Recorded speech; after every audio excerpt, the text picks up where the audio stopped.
warahmatullahi wabarakatuh. Perkenalkan, nama saya Raden Bismarta Wiguna dengan NIM 195231324, kelas PPS 6G. Di sini akan mereview materi tentang analisis laporan keuangan menggunakan metode profitabilitas. Yang pertama, rasio profitabilitas. Pengertiannya yaitu merupakan rasio utama dalam seluruh laporan keuangan karena tujuan utama perusahaan adalah hasil operasi atau keuntungan. Rasio profitabilitas sangat penting bagi semua pengguna laporan tahunan, khususnya investor ekuitas. Laba merupakan salah satu faktor penentu perubahan nilai efek atau sekuritas. Pengukuran dan peramalan laba merupakan pengerjaan paling penting bagi investor ekuitas.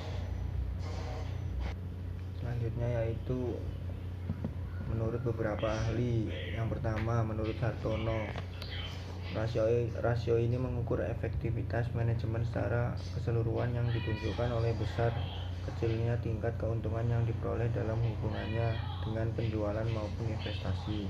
Yang kedua, menurut Kashmir, rasio profitabilitas merupakan rasio untuk menilai kemampuan perusahaan dalam mencari keuntungan. Yang ketiga yaitu menurut Ilham Fahmi, rasio profitabilitas mengukur efektivitas manajemen secara keseluruhan yang ditunjukkan oleh besar kecilnya tingkat keuntungan yang diperoleh dalam hubungan dengan penjualan maupun investasi. Semakin baik resiko profitabilitas, maka semakin baik menggambarkan kemampuan tingginya perolehan keuntungan perusahaan. Selanjutnya yaitu tujuan dan manfaat. Tujuannya yaitu yang pertama, untuk menghitung laba yang diperoleh suatu perusahaan dalam periode tertentu. Yang kedua, untuk menilai posisi laba suatu perusahaan dalam tahun sebelumnya dan tahun sekarang. Yang ketiga, untuk mengukur dan menilai produktivitas seluruh dana perusahaan yang digunakan, baik modal pinjaman maupun modal sendiri. Yang keempat, untuk mengukur produktivitas dari seluruh dana perusahaan yang digunakan. Selanjutnya yaitu manfaat. Yang pertama, untuk mengetahui tingkat kemampuan perusahaan dalam menghasilkan laba pada satu periode tertentu. Yang kedua, sebagai perbandingan dan penilaian pada posisi laba perusahaan dari tahun sebelumnya dengan tahun sekarang. Yang ketiga, untuk melihat dan menilai perkembangan laba dari waktu ke waktu. Yang keempat, untuk mengetahui dan melihat seberapa besar jumlah laba bersih yang dihasilkan dari dana yang tertanam dalam total aset dan total ekuitas. Yang kelima, untuk mengetahui tingkat laba bersih sesudah pajak dengan modal sendiri.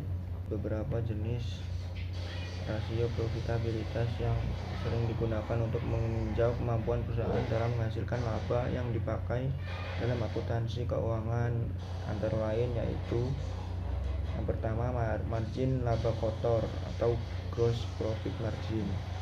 Margin laba kotor merupakan sebuah rasio profitabilitas untuk menilai presentasi laba kotor terhadap pendapatan yang dihasilkan dari penjualan.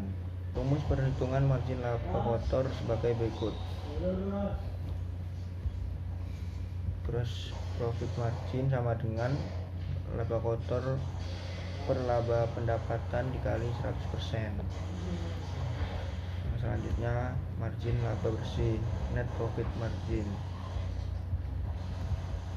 Margin laba bersih, net profit margin, atau merupakan rasio profitabilitas yang dipergunakan untuk menilai presentasi laba bersih yang dapat setelah dikurangi pajak terhadap pendapatan yang diperoleh dari penjualan. Rumus net profit margin yaitu net profit margin sama dengan laba bersih setelah pajak dibagi penjualan. Rasio pengembalian aset atau return on asset ratio.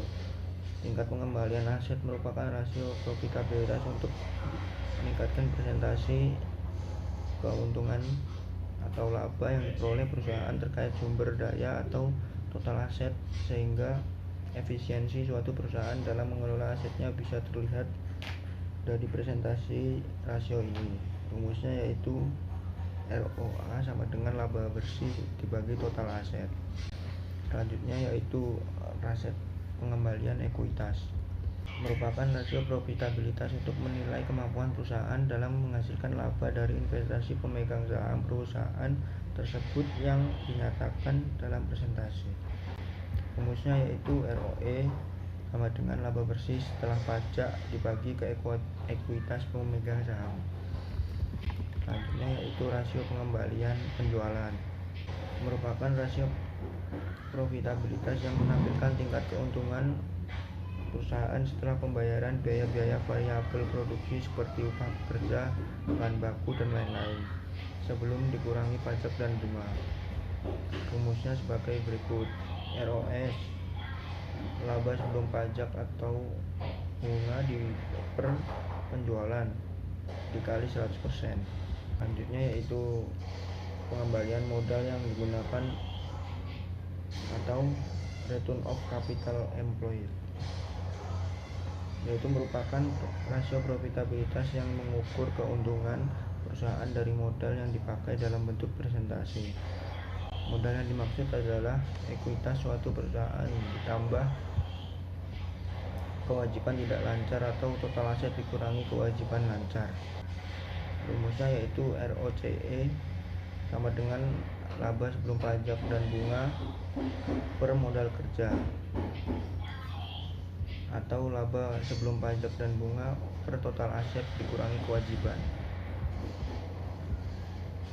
Selanjutnya return of investment atau ROI. Return of investment berguna untuk mengukur kemampuan perusahaan secara keseluruhan dalam menghasilkan keuntungan terhadap jumlah aktiva secara keseluruhan yang tersedia pada perusahaan. Semakin tinggi rasio ini berarti semakin baik kondisi suatu perusahaan. Rumusnya sebagai berikut: ROI sama dengan laba atas investasi dikurangi investasi awal dalam kurung per investasi dikali 100%. Selanjutnya yaitu earning per share atau EPS, merupakan rasio profitabilitas yang menilai tingkat kemampuan terlambat saham dalam menghasilkan laba untuk perusahaan. Rumus earning per share sebagai berikut: EPS sama dengan laba bersih setelah pajak dikurangi dividen saham preferred per jumlah saham biasa yang beredar. Itu yang dapat saya sampaikan dari materi analisis laporan keuangan menggunakan metode profitabilitas. Kurang lebihnya mohon maaf. Wassalamualaikum warahmatullahi wabarakatuh.